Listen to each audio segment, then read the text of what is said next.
Hello everyone, and welcome back to Let's Play The Legend of Zelda: A Link to the Past. In this episode, we shall be heading to our second dungeon. There are quite a few dungeons in the Dark World. There are actually 5, 6, 7, technically 8, I guess. So this game actually does have a lot of dungeons. They're not insanely long. The Dark World ones are definitely longer than the ones in the Light World, which are just cakewalks. Here is the location of our second dungeon, but we cannot get in it right away, as you will quickly see why. There is no water here, and we can't reach that ladder. And I guess it could be something besides water, but yeah, it's water. Mega is I Sarasa Lasa Lasa. Objects exist simultaneously in both worlds with similar shapes. If form of thing changes, it will affect the shape of its twin. So basically, if you do something in the Light World, it affects the Dark World. They've done this before in different Zelda games. I think this is probably the first one to actually have that aspect, but do something here affects something there. They don't use this a lot, though. I think there's a few places that this kind of thing happens, and this is one of them. So basically, we go into this little... There's really no point to this area. I never really... Besides it being used for the dungeon, like, all it does is you release the water and it causes the little lake outside of this building to dissipate. Like, who would ever build this building? It's the most pointless building on Earth, or in Hyrule. And someone just decided, you know what, we should build a building that makes the water around it disappear. There's really absolutely no point for that building to exist except to allow us into the temple. Or I guess no, I think it really actually... The water outside fills the area inside, I guess is what it does. Honestly, the lake is so small that there's no way there could be that much water in this area. But whatever, that's, I guess, video game logic. Not much you can do about it. Hello, bugs. Hello, Ruby, and hello, Key. So this temple, I never used to like it as a kid necessarily, but it's not a bad temple. There's nothing really wrong with it. I actually don't mind it. There are temples that I hate a lot more than this temple, and this is not one of the temples I hate. This is actually one that's just kind of like, And here's one of my favorite enemies in the game for no apparent reason. I love these little... They're in the first game too, the little jelly droplet things. They have a name, but I don't know what it is. Zelda, there's the enemies that have the obvious name, like Gibdo, Stalfos, Dodongo, Tektite, you know, obvious Zelda names. And then there's the ones that are less obvious. There are some enemies in this game. There's some in Ocarina of Time too. There's like, I think in the desert or the Spirit Temple, there's some weird Anubis thing. I think it's called Anubis actually, but there are occasionally Zelda games will throw at you some weird enemy that makes no sense as to why it even exists. And there actually are those kind of enemies in this game too, but more so actually in I think the 3D games have more of those kind of... I know Majora's Mask has some weird enemy in... I think it's Stone Tower. I think there's some weird... Yeah, there's those little statue things are kind of odd in Stone Tower. But yeah, definitely the Anubis in Ocarina of Time is probably the most out of place. I don't know why. It just kind of is. So we're gonna pull this lever. This is essentially the water temple, I guess. There's not really any... I guess the first temple was just a standard temple. This one is kind of like the water temple. Unlike the one in Ocarina of Time, even though you do mess with the water levels, it's really not that annoying. It's kind of you know, it's not that big. It's not much of an annoyance. It's more of just I don't know. I always like those little mole things, the things that you hit with the hammer. I mean, in the Light World, you just have stakes. In the Dark World, you know, you have those little purple things, but in the dungeons, you have the little mole guys. I never really got why they were there, or why they... I guess someone on the development team was like, you know what would be great? We're giving Link a hammer. How about we just have him hit moles? You know, like whack-a-mole. I mean, there's not really any reason to have him hit moles, but moles. Moles. I mean, moles. So... Yeah, I like the moles. What else can I query about? Here's something actually I want to bring up that I keep forgetting to talk about. In kind of regards to the timeline, but not necessarily. One of my friends is he used to be in to Zelda, but he's not necessarily now. But he did like Ocarina of Time a lot. But anyway, his thing on Zelda was he knows this is not the case because it doesn't. The fact that there are some games that Link actually does connect, you know, like Ocarina of Time, Majora's Mask, Wind Waker, Phantom Hourglass, Spirit Tracks. They all are basically in one line, and it's obvious. I mean, they're not the same Link, but they do kind of have a follow a path. But his thought was he would like it more if it was the Legend of Zelda, or more like the Legend of Link. You know, when you talk about like back in the day when there was oral tellings of stories, you know, like Paul Bunyan, those kind of myths, those tall tales. If that's how the Legend of Zelda series was kind of like, if it was more like, there's this guy named Link, and here are these legends we are telling about him, and none of them connect at all. They're just different tales, and depending on who's telling the story, aspects of Link and the world of Hyrule can change. And I almost think it doesn't happen. I mean, it kind of happens in this series, but the direction that, you know, they're taking it and kind of actually making it have a timeline, because they are kind of doing that, does not really allow for that aspect. But I almost feel it almost would work better to an extent. As much as I like the timeline and discussing theories, you know, to have it would explain any like inconsistencies in terms of Hyrule and how it looks. I mean, that's kind of like with Mushroom Kingdom. Mushroom Kingdom kind of changes too.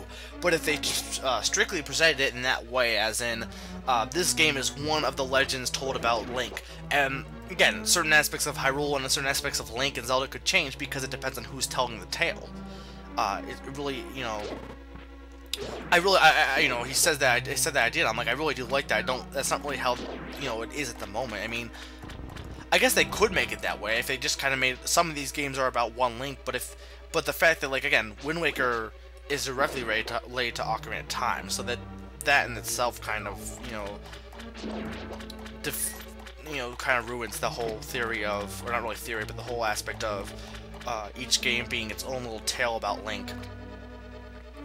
But I honestly think that I would really like to see that in a game. I would like to see it be like, this game is one tale of this one guy, and the game changes per, you know, you wouldn't have to worry about consistency, because each game would be different, because, you know, it depends on who's telling it, and it also adds a sense of realism to it, in that, you know, Link, as, you know, Link can be seen, I mean, you can get the fact this is who Link is, but how he is perceived depends on the person, and telling a story that is told from a different perspective kind of adds to that this guy can be multiple things, just depending on how someone views him.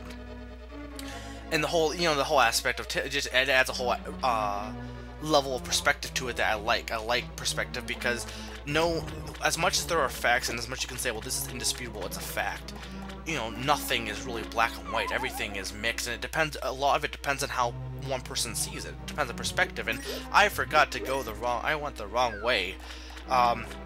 So that play it way is blocked. What you want to do is what I did stupidly was I walked through the lowered blue things. I should have hit the switch, and unfortunately I didn't. So I had to backtrack a little bit. That's not that bad though, because it's right over here. It's not that long to backtrack. But it is just kind of annoying in general to have to do any backtracking. That's something you'll see I kind of do a lot. I like to explore, and I like to explore different paths. I like to explore all the paths before continuing forward.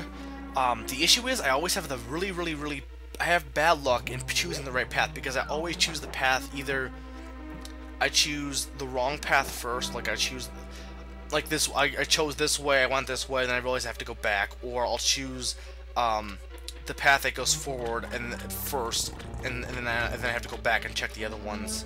Again, I always have I always do bad at choosing which way to go, which doesn't help in beating games, because I always choose like the wrong. Like, if you're talking about logical paths, you go this one, this one, this way. It's the quickest way to go about it. I always choose the wrong way, which doesn't help, you know, completing a game, especially since I like to check everything. And all of that work was just to get this key, but this key will allow us to get the item in the chest. I kind of like the fact that, and Phantom or Spirit Tracks and Phantom Hourglass kind of brought this. I think Spirit Tracks too, but kind of brought this aspect back. With I don't think you use the key to open up the chest, but the did they? I don't remember. But I kind of like the fact that you get the key and you use the key to get the item, and then you can also just open up the boss door. Like in a lot of recent Zelda games, it's you get the key and that key allows you to get to the boss door. In this game, it's more of you get the key and you can get the item, and then you can go to the boss. It's not your goal wasn't the boss door; it's more of getting the item first. And we got the hookshot, boing. Yeah, this is the first game with the hookshot, and the hookshot is always fun. I actually like it in this game, and it basically I really like it in this game more. Not really more so, I just like the hookshot in general. But the hookshot basically makes the boomerang obsolete. Because it can stun enemies, and it does damage to enemies, and it allows you to grapple. So yeah, there's no really point to the boomerang at this point. Yeah,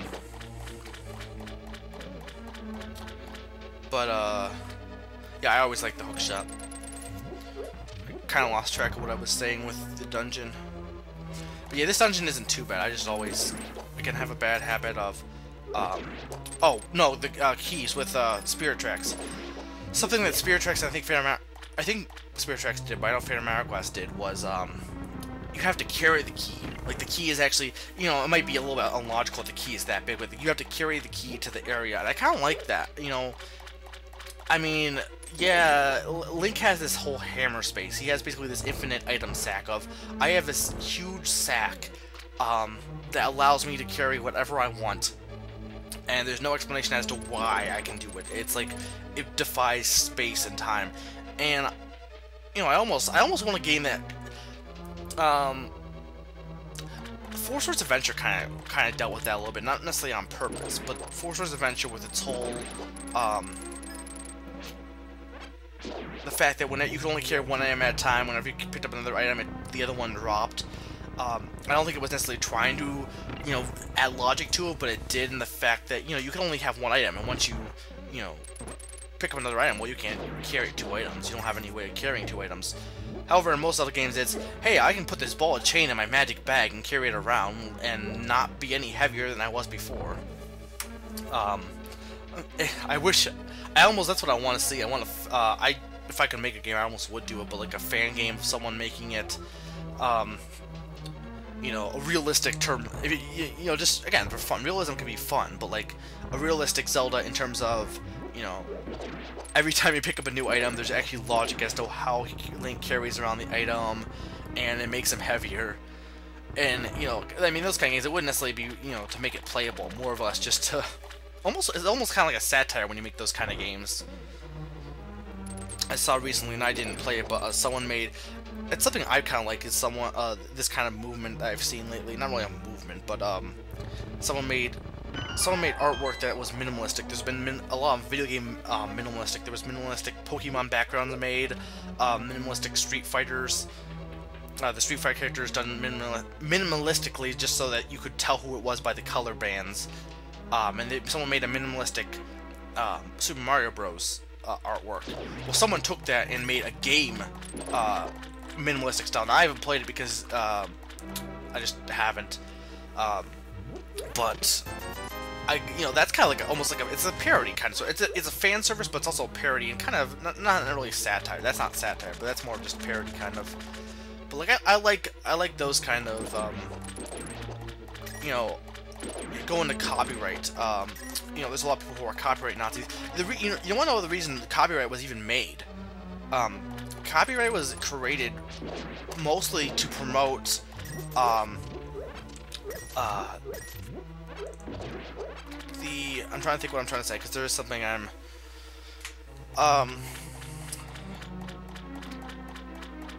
copyright was made, I don't think it was necessarily, from what I remember, not necessarily to protect the owner, more or less to allow, I almost think, don't quote me on this because I'm just going by what I remember from one of the classes I took this year, but something about, you know, part of it was to encourage, you know, fair use. You go into fair use, you know, encourage the making of more artwork. I mean, you take Mario. Mario is something that Nintendo made. You know, minimalistic Mario, it's not necessarily something brand new, but it you take something old and it makes something new. And I think, I think that's originally kind of what copyright was made. It was more made to protect the owner, but at the same time allow for that kind of, creative expansion of works. Now, you might say, well, no, it was made to protect the owner. Well, that's how it's become. I think originally, though, I don't know for 100% sure because I can't remember, but originally I think it was made to, encourage that kind of work. I mean, when someone makes a music, really, and I feel part of the thing with, like, companies and taking advantage of YouTube and other things and claiming copyright is they forget the fact that what really matters is the thing going to replace the original copy? For example, when someone makes a remix of a Beatles song that is completely different and not really even anything like the original song, but still has aspects of the Beatles song, no one's going to use that song as a replacement for the original Beatles song if they made something new. Using old other stuff, other people's stuff, but they made something new with it. If there's something, is it wrong to do that? No, I don't think it is. And I think, it encourages the creative process, allowing people to take stuff and make something new. Here we have Argus. He is this jellyfish eye thing. He's not that hard.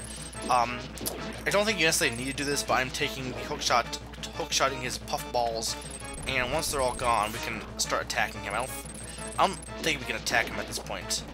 And when we do that, he will start roaming around the water. He can be hard to dodge occasionally, but he's not that bad. Just keep using the Master Sword on him. But yeah, that's the thing. I think that's what people need to realize is, okay, it's one thing to protect your stuff and make money, okay, but really, if I make something that, if I have, like, okay, if I have this video and I have a song in the background, no one is going to watch this video, and granted, it's not really, I'm not necessarily using the song to make something new necessarily, but still, if I have the song in the background, no one is going to watch this video and use this video as a replacement for that song because, I'm talking over it. So, it's not going to make... It's one thing if someone posts a song and it's full and that's it, but, I think people need to back off on copyright because being so strict on copyright stifles creativity, to be honest.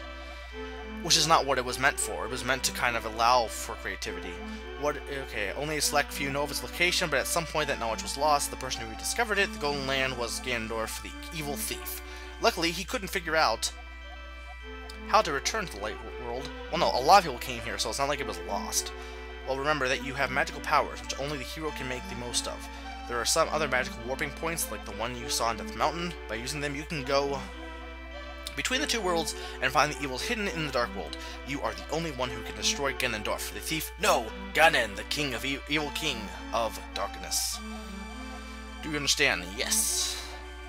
May the way of the hero lead to the Strive Force. Well, this is Meg 400, and I'm reminding you, I beat another dungeon.